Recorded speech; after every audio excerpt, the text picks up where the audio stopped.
Hey everybody, and welcome back to the board meeting. Today we're doing some more reviews and ratings. We've got 9 games that I'm going to go over quickly, give a quick overview, give a quick review, give my final rating for that game. I'm going to do it relatively quickly like usual. I've got 9 games we're going to talk about today, and we are going to go from my least favorite into my favorite. And I've got there seem to be mostly shorter games today, actually. So let's just jump into it, and we are starting with a party game that I got sent. This is Change My Mind. Now, in this game, you are going to have a list of things each round, each turn, and you are going to have to rank these things. It's like best Simpson characters or something like that. And there is a person who flipped it who's going to rank it, and then everyone else is going to try to rank that based on what they think that person will pick. And then eventually the ranker will reveal his picks, or her picks, and then everybody will try to sort of argue and change the person's mind and manipulate how they put these out, trying to get them to match with theirs.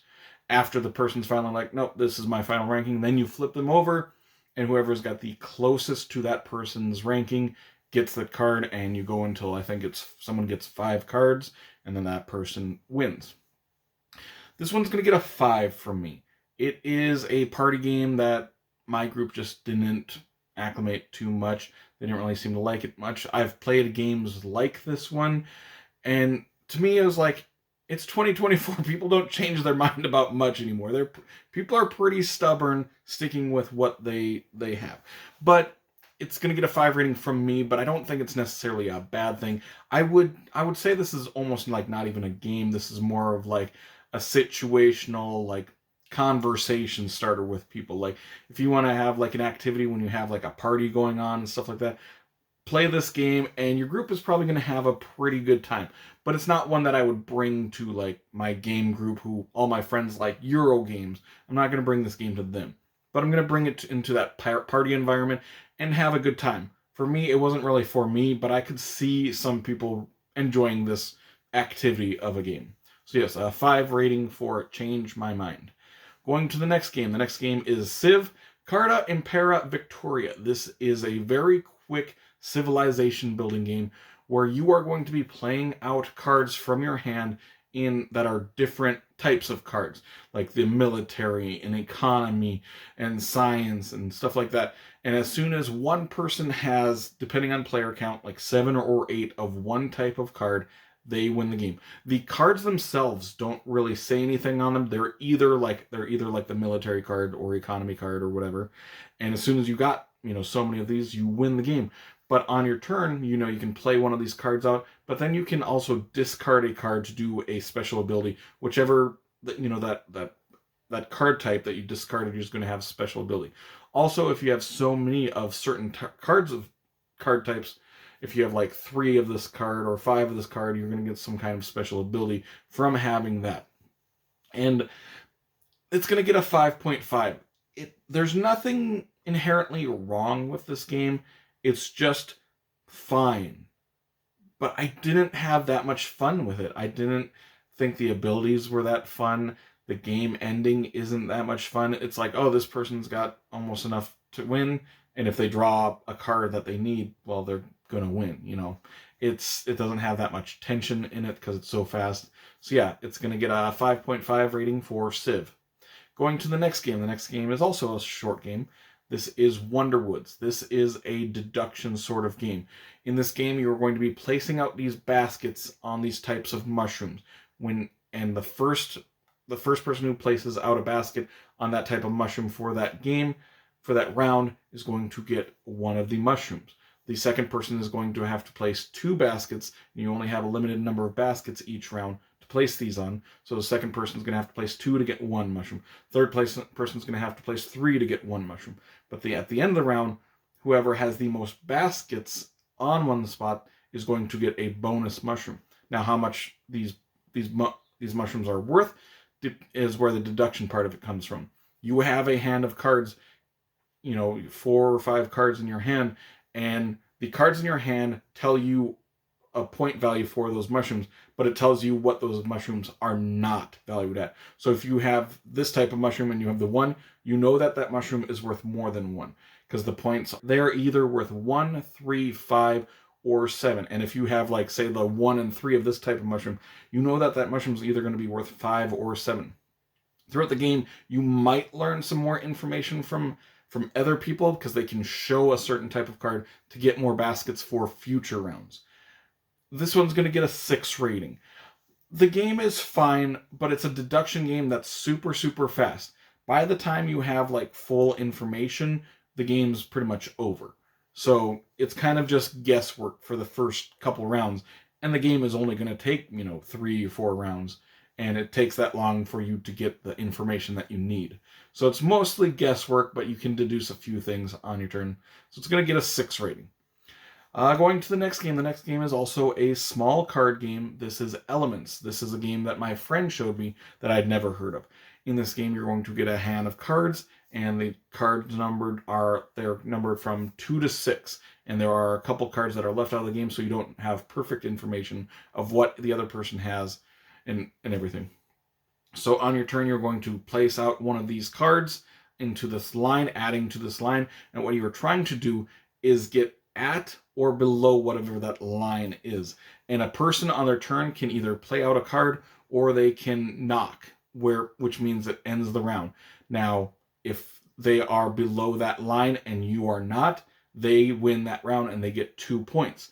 If you are both below that line, then whoever has the most points without going above that line number wins. And so you're just trying to deduce what the other person has. You can also yield before the round ends and just automatically give up for that round, and the other person just gets 1 point rather than 2. It's like games like Air, Land, and Sea, where you can give up before the round ends to give up less points for that person, which is a nice concept. This one's going to get a 6.5 rating. I enjoy it, but like these other games, they're just too fast for any real meaningful things to happen. And it feels like it's kind of obvious choices that you should make on your turn, what you should be doing. But I did enjoy it. And like I said, I've only played this game one time because my friend has this game. But I enjoyed it. I will play it again if he wants me to. But it's nothing that blew my mind away. So 6.5 for Elements. Going to the next game. The next game is The Last Lighthouse. This is the newest button shy game that came out. And in this game, you are trying to defeat these nightmares. And these nightmares are trying to attack your lighthouse, which your lighthouse has so much health. So if they get your lighthouse to 0, you lose the game. If you defeat all the nightmares, you win. And you are defeating them by placing out these traps. And these traps are going to attack the nightmares. And so on your turn, you have 2 actions. You can play out traps in any order on this board, or you can attack. And when you're attacking these nightmares, trying to get rid of them. If you kill a nightmare, it actually comes into your hand and becomes a trap. All of the nightmares and traps have different special abilities, have like win played abilities or win defeated abilities. And I enjoyed this one quite a bit, but it's only going to get a 6.5 rating because it is a button shy game, and so it only has 18 cards. Only 16 of them are like the trap and nightmare cards. So there is a very limited replay value to this one. But I did enjoy it, and considering these games are only like $10, I enjoyed this, I think, 5 or 6 times before I was finally like, okay, that's probably good enough. And the game's maybe 20 minutes long, 10 to 20 minutes long. But I enjoyed it, but the fact that it doesn't have much replay value hurts it a little bit. But it's still one that I would recommend for those who like solo little button shy games. So yeah, 6.5 for The Last Lighthouse. Going on to our 6th game. The next game is Stonespine Architects, which is the newest game in the role player series of games, and a series of games that I have traditionally really liked most of the games that are in that series.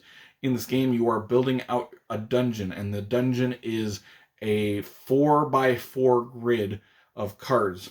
And each round, you are going to be building one layer of that dungeon. So you're going to build that top layer of the dungeon, then the second layer in the second round, third round, fourth round. So you're only going to end up be playing 16 of these cards. These cards have different tunnels on them, and you're trying to connect all of your cards to the entrances and the exit of the dungeon. There are also going to be monsters in these dungeons. There's going to be traps in these dungeons. And you are going to, at the end of the round, you're going to get a scoring condition card, which is going to tell you how you're going to score points for the end of the game. This one's going to get a 7 rating. I enjoyed a lot of this game, but the game is almost too fast for me, which isn't a thing in most games, but it feels like it's smaller than it should be. But I enjoy the aspects of building out your dungeon, getting those monsters and getting those scoring cards. But you're only getting 3 scoring cards for the game, and there's also a public goal that everybody can accomplish.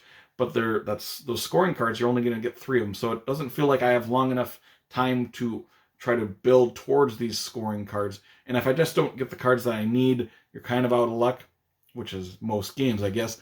But I did like the game itself. But I wish it was like a little bit longer. I wish I was building a little bit bigger of a dungeon almost. But I did enjoy the aspect of building the dungeon. So 7 rating for Stonespine Architects. Going to the next game. The next game was a game that came out a few years, was very, very popular, kind of was a hit. This is MicroMacro Crime City. This game is basically Where's Waldo on steroids. You have a big, giant, black and white map that has a lot of things going on. And the map basically shows past, present, and future things that are happening. So if you see a certain person on the street, you can actually watch that person walk along the streets and see what kind of hijinks he gets up to throughout, in this map. And there are different scenarios that come in this map that are going to be like, okay, someone robbed the bank. Who robbed the bank? Where did they stash the money? And stuff like that. And so you're trying to go, oh, there's the bank. There's the people. Those are the robbers. Okay, they're going down there. Oh, they got on a boat and then they went over here and they stashed the money over in this park. Stuff like that.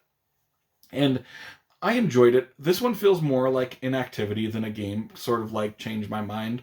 But it also says that the game you can play up with like 5 or 6 people or something like that. I would highly recommend only playing with, solo or 2 players. Me and my girlfriend played this and played several of the scenarios, and we'll continue to play it. But the print is really, really small. So if you have, 6 people gathered around looking at one tiny little spot on that map, it's going to be pretty clustered. So it's one that I would recommend. It's going to get a 7 rating. I enjoyed it. There's not much of a game aspect to it, but it's kind of fun to see like what kind of crazy things all these people are getting into and these different stories that are happening around. I think it's a very, very clever game, the person that made this, and seeing all the things that are combining into just these crazy scenarios that are happening around on one big giant map. So yes, a 7 rating for MicroMacro Crime City. Next game is a game by Restoration Games. This is Thunder Road Vendetta, which is an older game, Thunder Road, and they kind of updated it and brought it back, which Restoration Games tends to do. And in this game, it is basically Mad Max, the board game. And it is a roll and move game in a certain aspect. So you're going to roll all these dice, and you have 3 cards that you are controlling. You are going to place these 3 dice on these 3 different cards, and that's how far those cards are going to move. There's also a one-time special ability, or one per round special ability that you can activate with one of your other dice. And you're moving these cars around and you're smashing into other cars. And when you smash into other cars, you have to roll other dice to see whose car goes where. And then that could cause another collision, which you have to roll more dice. You could get damages, which is going to cause different things that are happening. And you might get blown off the board and eliminated. And you're basically going until either only one person is alive or until you've gone 5 different of these lengths of these boards. This is just a roll and move game, but it's going to get an 8 rating from me. I had a lot of fun. I had a blast playing this. There's a lot of fun memories that come from playing this game. And I could see this one going up. I don't own this game, but I borrowed my friend's copy. I learned it, then I played it, brought it to game night, we played it there, and everyone seemed to have a really good time. It's just dumb fun. That's what this game is. And I really, really enjoyed it. Way more than I was expecting to. But it's a great game. If you're just looking to blow stuff up, it's great. So with 8 rating for Thunder Road Vendetta. Going on to our last game of the day, this is Mythic Mischief. This is an Ivy Studios game, I believe, and in this game, it is an abstract sort of game. You are playing these kids or these factions that are going around in this library trying to take out tomes, and you're trying to get the other faction caught by this tome keeper that is moving around the board.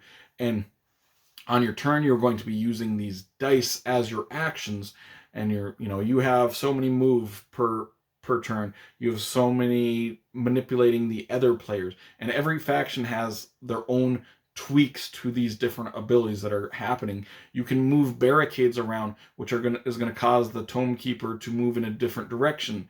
Maybe you move this barricade right here, so now the tome keeper has to go this way, and he's going to catch the other team twice or 3 times on this turn, and you're going to get 1 point every time the other team gets caught. And you play until someone has 10 points, or until it's basically 2 different rounds that are happening in this game. And so you're just playing until someone wins or the end of the game. If you like abstract games, I think this is a really, really good one. It's going to get an 8 rating. It has a simple rule set. It has different faction abilities, which I like, but they're so simple of faction abilities that it's not going to be too complex to get into. But there's a lot to think about on your turn, and you don't have a lot to do on your turn, but you're like, how am I possibly going to manipulate the state of the board to make the other person get caught by this tome keeper? And it's a lot of fun. It's a brain burny sort of game with a light rule set, which are sometimes some of my favorite games ever. So yes, 8 rating for Mythic Mischief. I also played Pandemic Legacy, a couple games of that this last week, but I'm not going to rate that or review that yet. I want to get more into the story and probably try to finish it before I end up reviewing it, but you can look forward to that hopefully in the next 2 or 3 of my reviews and ratings episodes. But that will complete this video. So make sure to comment down below your thoughts on some of these games that I've played, if you've played them, if you haven't, if you do agree with me, if you disagree with me. Either way, if you did enjoy this video, make sure to like and subscribe to see more weekly content from me, Shane, at the board meeting in the future. Hope you all have an amazing one. Take care.